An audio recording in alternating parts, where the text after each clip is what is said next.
Wherever you go, whatever you do, throw a little at it. Omax, Vest and Briefs. Agneeswaran, இந்த சூழலில் இடைத்தேர்தலை சந்திக்க போகிற இந்த ஒரு சூழலில் அதிமுகவுக்கு இந்த இடைத்தேர்தல் ஒரு அக்னி பரீட்சையாக இருக்க வாய்ப்பு இருக்கா? என்றால் ஒரு பக்கம் தாவேகா பக்கம் போயிட்டு இருக்காங்க, இப்போ திமுக பக்கமும் போக ஆரம்பிச்சிருக்கிற சூழலில் இந்த தேர்தல் அதிமுகவுக்கு அக்னி பரீட்சையாக இருக்குமா? இடைத்தேர்தல் எல்லா தேர்தலும் எல்லா கட்சிக்கும் அக்னி பரீட்சை தான். ஆனால் 2 ஆண்டுகளில் எந்த பரீட்சை எழுதாமல் மாநிலத்தில் முதல் மதிப்பெண்கள் பெற்றது மாதிரி தாவேகா வந்துருச்சு. அது எந்த பரீட்சை? அது சமூக வலைதள பரீட்சை. சுதந்திர இந்தியாவில் தமிழ்நாட்டில் பட்டியலின மக்கள், தாழ்த்தப்பட்ட மக்களுக்காக தமிழ்நாட்டில் 37 கட்சிகளுக்கு மேலே இருக்குது.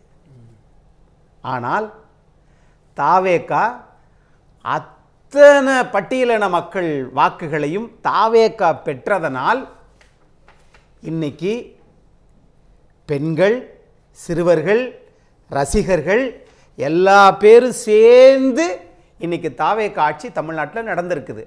அதனால தான் 37 கட்சிகள் செய்ய வேண்டிய வேலையை தாவேகா செஞ்சதின் காரணமாகத்தான், ஈர்த்ததின் காரணமாகத்தான் தமிழ்நாட்டில் 9 அமைச்சர்களை தாவேகா அரசு வழங்கியிருக்கு. இதை யாரும் தமிழ்நாட்டில் பேசலை. அதில் நீங்கள் ஆய்வு பண்ணணுங்க. அது ஒரு புறம் இருக்கட்டும். இங்கே அக்னி பரீட்சையாக இருக்குமா அப்படின்னு நீங்கள் கேட்குறீங்க. அப்படின்னா அது அக்னியே எப்படி பதில் சொல்ல முடியும்? அதனால தான் அக்னீஸ்வரன், அதனால தான் இந்த சிக்கலே எனக்கு. நீங்கள் கேள்வி போடும்போதே எனக்கு தெரியும். ஆனால் பரீட்சை என்று வருகிற போது தேர்தலில் மக்களுடைய செயல்பாடுகள் பார்ப்பாங்க. இன்னைக்கு 107 சட்டமன்ற உறுப்பினர்கள், அதில் தாவேகா வெற்றி பெற்றிருக்குது. திருச்சி கிழக்குக்கு நன்றி சொல்லிட்டார். 1,00,000 வாக்குகளுக்கு மேலே பெற்றவர் 5000 பேருக்கு சொல்லியிருக்கிறாரு. மீதி உள்ளவங்களாம் சரி பரவாயில்ல, எங்களுக்கு திரு விஜய் அவர்கள் நன்றி தெரிவிக்கட்டாலும் பரவாயில்ல அப்படின்னு சொல்லிட்டாங்க. ஆனால் பெரம்பூருக்கு எப்போ சொல்லுவார்? அதெல்லாம் வேண்டாங்க. இப்போ நீங்கள் கேட்க வேண்டிய கேள்வி, கேட்ட கேள்வி, இந்த 4 பேருமே தாவேகா தாங்க ஜெயிப்பாங்க. ஆனால் தமிழ்நாடு முதலமைச்சர் அவர்களுக்கு ஒரு பணிவான வேண்டுகோள், அந்த 4 அதிமுக காரங்களுக்கு மட்டும் சீக்கிட்டு கொடுத்துறாதீங்க தலைவரே. ஏன்னா நீங்கள் ஊழல் சக்தின்னு நிரூபிச்சிட்டீங்கன்னு அர்த்தம். உச்சநீதிமன்றத்தில் வழக்கு ஒரு புறம் இருக்கட்டும், ஜனநாயகத்தை கேலி கூத்தாக்குறது இருக்கட்டும், ஊழல் சக்தியிலிருந்து திரு எடப்பாடி பழனிசாமி மாண்புமிகு முன்னாள் முதலமைச்சரை நீங்க அங்க போய் சீட்டு வாங்கி நான் ஜெயிச்சிருவேன்னு சொல்லிட்டு ஜெயிச்சிட்டு இல்ல நாங்க தாவேகாவுக்கு போறோம் அப்படின்னு நீங்க போனீங்கன்னா 10 நாளில் என்ன மயக்கம் அது? இது எந்த ஊர்ல போய் ஜாதகம் பார்த்தாங்க? நீங்க ராஜினாமா பண்ணிட்டால் உங்களை முதலமைச்சராக ஆக்கிடுவாங்களா? அதிமுகவுடைய 47 பேரில் 25 பேர் ஆட்சிக்கு ஆதரவாக வாக்களித்தார்கள், 22 பேர் எதிர்த்து வாக்களிக்க. அந்த 25 பேர் மறுபடியும் ஒன்று சேருங்கிற ஒரு முடிவு வர்றப்போ ஒரு தத்தளிப்பு, இடையில ஒரு குழப்பம் ஏற்பட்டுச்சு இல்லை? அப்போ தான் அந்த 4 பேர் போனாங்க. அது தேவையே கிடையாது. அது செட்டிலான ஒரு இஷ்யூ. ஆனால் சட்ட ரீதியாக இந்த 4 பேர் அதை காரணம் காட்டி போனாங்கன்னு சொல்ல வேண்டாம். நீங்க பெரும்பான்மை இல்லாததுனால தானே போனீங்க. ஓ நம்ம போனோம்னா அடுத்து எம்எல்ஏ ஆகாட்டினாலும் அவங்கள தமிழ்நாடு முதலமைச்சர் அதை செய்ய மாட்டார், செய்யக்கூடாது என்பது பொதுவான கருத்தா இருக்குது. அதிமுகனுடைய சட்டப்பேரவை உறுப்பினர்களாக அவங்க போல, அந்த பதவியை விலகிட்டு சாதாரண ஒரு நபராக தான் போய் சேர்ந்திருக்காங்க. நான் என்ன கேட்கிறேன், 10 நாளில் அந்த சாதாரண மனிதனா இருக்கிறதுக்கு முன்னாடி அந்த 4 பேருக்கு இன்னொருத்தவங்க கொடுத்துருந்தீங்கன்னா, சார் உப்பிட்டவரை உள்ளளவு நினைக்கணும் சார். ஒரு வீட்டில் போய் ஒரு டம்ளர் தண்ணி வாங்கி குடிச்சிட்டீங்கன்னு வச்சுக்கோங்களேன், அரசியல் பிழைத்தோருக்கு அறம் கூற்றாகும். ஆனா தமிழ்நாட்டில் இன்னைக்கு அரசியல் பிழைப்போருக்கு கவர்ச்சி கூட்டாகுதே. இது என்ன உங்களுக்கு புரியல? எந்த ஊர்ல இந்த கூட்டு சாதம் பொரியெல்லாம் போடுறாங்கன்னு தெரியல. ஒருவேளை 2031 இப்படியே வச்சுக்கிறோம், தமிழ்நாடு இப்படியே போகட்டும். இது சூர்யா வர்றாரு, முதலமைச்சரா வர்றாரு, தாவேகாவிலே ஜெயிச்சிட்டாங்க. அதுல ஒரு 40 பேரு அப்படியே சூர்யாட்ட போயிருவாங்களா? என்ன இந்த அரசியல் பேதமை தமிழ்நாட்டில் நடக்குது? வளர்ச்சியா, கவர்ச்சியா, அல்லது வெறும் ஆட்சியா? அதான் என்ன முடிவு? தமிழ்நாட்டை பொறுத்தளவுல ஒட்டுமொத்த தமிழ்நாட்டு அரசியல் கட்சிகளையும் அப்படியே அவர் புடிச்சு ஒரு குழுக்கு ஒரு ஆட்டி விட்டுருக்கிறாரு விஜய். அப்ப அந்த அத்தனை கட்சிகளும் ஆண்ட 2 கட்சிகளும் அதிமுக திமுக உள்பட மற்ற கட்சிகள்லாம் அவ்வளோ பலகீனமா இருக்கு. நல்ல வேலை தேசிய கட்சியை சேர்க்காம விட்டு கேள்வி கேட்டீங்க பாத்தீங்களா? தேசிய கட்சியே பலவீனமா இருப்பதனால தான் திமுக கிட்ட 28 சீட்டு வாங்கி ஒரு ராஜ்யசபா சீட்டை வாங்கி, அப்ப எப்படி சார் உழைக்காமலே உண்ண துடிப்பவர்கள் சில பேர் இருக்கலாம், ஆனால் ஒரு கட்சி உழைச்சு தான் சார் ராஜ்யசபா சீட்டு வாங்கணும். 34 சட்டமன்ற உறுப்பினர் இருந்தா தான் ஒரு ராஜ்யசபா எம்பியை போக முடியும். ஆனால் 68 சட்டமன்ற உறுப்பினர்கள் காங்கிரஸ்க்கு இல்ல.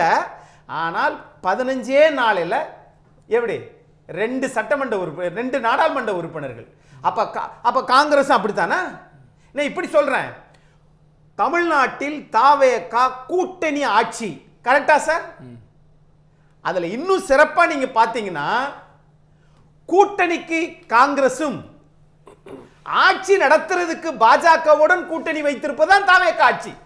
அது மறந்துடக்கூடாது. புதுசா ஒரு விஷயத்தை சொல்றீங்க, நம்ம தொடர்ந்து பேசலாம். சரி, இந்த ஆட்சியை நோக்கி போறீங்க. பாஜகவை தமிழ்நாடு முதலமைச்சர் விஜய் எதிர்க்கவே மாட்டார், எழுதி வைத்துக் கொள்ளுங்கள்.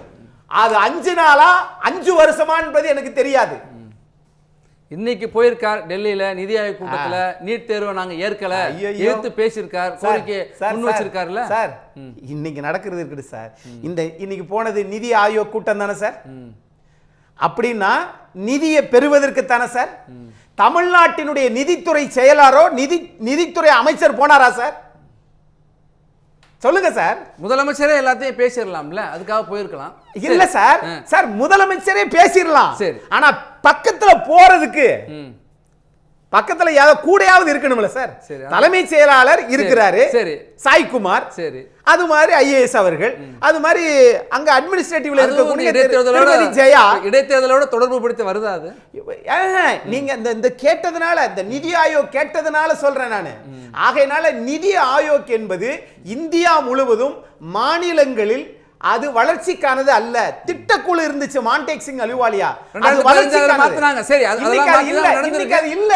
சரி, ஆனால் அதுவே இல்லாத போது இல்ல நீட்டை பத்தி அங்க சொன்னாருன்னா, நீட்டை பத்தி அன்னைக்கு பேசி அங்க கூட்டம். சரி, ஆகவே இவர்கள் மத்திய அரசை ரொம்ப நிதானமா கை நகர்த்துறார்.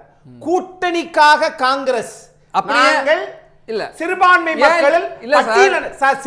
மக்கள், பட்டியலின மக்கள், பெண்கள், ரசிகர்கள், இவர்களுக்காகத்தான் நான் கட்சி ஆரம்பிச்சேன்.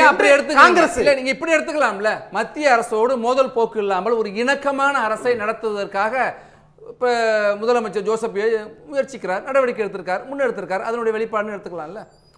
போக போக தெரியும், இந்த பூவின் வாசம் புரியும். சரி, பார்க்கலாம். அங்கீசன் சார், அதிமுக கூட்டணியில் போட்டியிட்ட பாட்டாளி மக்கள் கட்சியினுடைய தலைவர் அன்புமணி ராமதாஸ் ஒரு விஷயத்தை சொல்லியிருக்காரு. ஒரு தொகுதி இடைத்தேர்தல் ஏற்புடையது, பாக்கி 4 ஏற்புடையதல்ல, நல்லதும் அல்ல.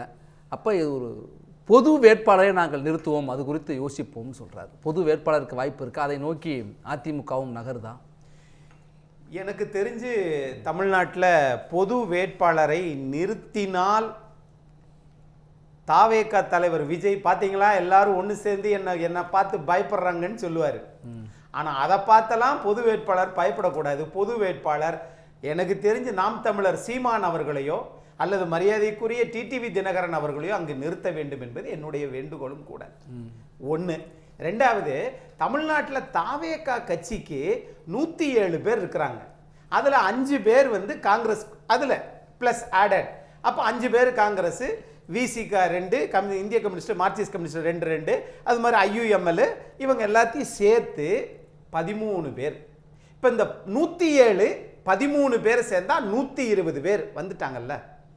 காமராஜ் ஒன்று இருக்காரு, இருக்கட்டும் 121. ஆமா, அவர் நீக்கப்பட்டவர், அமமுக வந்தவர், நீக்கப்பட்டாரு. இன்னைக்கு அவரும் தாவேகா தான், 121 வச்சுக்கோங்களேன். இப்ப இந்த 121 மரியாதைக்குரிய பாக்கி சார் ஒரு பாயிண்ட் சொன்னார் பாத்தீங்களா, 9 தொகுதிகளாக வரும். நான் கேட்கிறேன், 9 தொகுதிகளே வந்தாலும் கூட அப்படி வரக்கூடாது. ஏன்னா தமிழ்நாட்டில் ஒரே வேலை வாய்ப்பு, இந்த தமிழ் ஜனத்துல வருத்தத்தோடு சொல்றேன், விவசாயமா, கடல் வணிகமா, ஏற்றுமதியா, தொழிலா, வேற ப்ரொஃபஷனல் கோர்ஸா, எந்த தொழிலும் நல்லா இல்ல. அரசியல் தொழில் மட்டும்தான் நல்லா இருக்குது. ஆகையினால தமிழர்களை எப்ப பார்த்தாலும் 365 நாளும் 5 வருஷமும் தேர்தலே நடத்திட்டு இருப்பார்களே. ஆனால் இந்த 9 பேர் வந்துட்டா, தாவேக்காவே ஜெயிச்சிட்டா, விசிகா, காங்கிரஸ், கம்யூனிஸ்ட் எல்லாத்தையும் வெளியேற்றி விட்டுருவாங்களா? அதுக்கு மட்டும் அடுத்த சுற்றுல சார் பதில் சொல்லுவாரு. என்ன பொறுத்தளவுல சார் மதிமுக என்ன நிலைமையில இருக்குது அப்படின்னா, இந்த முடிவைத்தான் தமிழ்நாட்டுடைய மாண்புமிகு முன்னாள் முதலமைச்சர் திரு மு.க. ஸ்டாலின் அவர்கள் மதிமுகவுக்கு போட்ட அந்த கடிவாளத்தை, அந்த மாட்டுக்கு போட்ட மூக்கணாங்கயிற காங்கிரசுக்கு போடாம விட்டுட்டாரே என்பதுதான் என்னை போன்றவர்களுக்கு வருத்தம். ஏன்னா உங்களையே எதிர்த்து வந்தவர் மதிமுக, அந்த சூரிய சின்னம். ஆனா காங்கிரஸ் பிரச்சாரத்துக்கே வரல, ஓடி போற கூட்டத்துக்கு நீங்க 28 பிளஸ் ராஜ்யசபா அப்படின்னு சொன்னா 25 சீட்டு வாங்கியே அவங்க எத்தனை 18, இப்ப 28 சீட்டு வாங்கி 5. அப்ப மக்கள் ஆதரவும் இல்ல, ஆனால் அதை தாவேக்காவை காட்டி பேரம் பேசி 2 ராஜ்யசபா வாங்கியிருக்கிறாங்கன்னு சொன்னா இது மக்கள்கிட்ட கொண்டு போய் எப்படி சேர்க்க போறாங்க அப்படின்ற என்னுடைய பார்வையா இருக்கு. இன்னொன்னு சார், பாஜக மதவாதம்னு சொல்லி தமிழ்நாட்டுக்குள்ள வரக்கூடாதுன்றாங்கல்ல, அப்படின்னா நீங்க கிறிஸ்தவ வாக்குகள், அவர்கள் இஸ்லாமிய வாக்குகள் எல்லாம் மட்டும் நிறைய வாங்கி ஆட்சிக்கு வந்துட்டீங்களா? அப்ப இது எந்த வாதம்? இது மத தீவிரவாதமா அல்லது மதவாதமா அல்லது மதச்சார்பற்ற என்று சொல்லிக்கிட்டு பாஜக உள்ள வரக்கூடாது? ஏன்னா எங்க போல மண்ணெளி போட்டுரும், நாங்க தான் இஸ்லாமியர்களுக்கு பாதுகாவலர், கிறிஸ்தவர்களுக்கு பாதுகாவலர் சொல்லியே தமிழ்நாட்டில் இப்பதான் 2 வருஷம் கட்சி ஆரம்பிச்சு ஆட்சியை பிடிச்சிட்டோம் அப்படின்னு சொன்னா இதுக்கு யார் சார் பொறுப்பேற்கிறது? ஆகையினால இவங்க சொல்றது எல்லாமே காட்சிக்கு ரெடி, சாட்சிக்கு கூட நீங்க ரெடி பண்ணுவீங்க. ஆனால் தமிழ்நாட்டில் அரசியல் நிகழ்வுகள் இருக்குல்ல, அதிகாரம், மக்களுக்கு தேவையான சுதந்திரம், அதை செய்வதற்கு தாவேகா ரெடியா அப்படின்னு கேட்டா மக்கள் உங்களை ஓட்டு போட்டுட்டாங்க. ஆனா கரண்ட் எப்ப வரும்? ரெடியா இருக்கிறாங்க. அதெல்லாம் இடைத்தேர்தலில் எதிரொலிக்கும், பேசுவோம்னு வச்சுக்கலாம் சார். ரைட், நன்றி. தமிழ்நாட்டை பொறுத்தளவுல சார் மாநிலத்தில் இருக்கக்கூடிய ஆளுங்கட்சி தாவேகா, மத்தியில் இருக்கக்கூடிய ஆளுங்கட்சி எதிர்கட்சி காங்கிரஸும் பாஜகவோடையும் நல்லுறவோட நடத்தணும்னு நினைக்கிறாங்க. ஆனா மத்தியில் இருக்கக்கூடிய பாஜகவுடன் அதிமுக கூட்டணியில் இருக்கு. பாஜகவுடன் 22 நாடாளுமன்ற உறுப்பினர் வைத்திருக்கக்கூடிய திமுக, நாம சார் அதிமுக சொன்னேன், பாஜகவுடன் பாஜகவோட கூட்டணியில் இருக்கா? பாஜகவோட கூட்டணி இருக்கா கேக்குறது? பாஜக கூட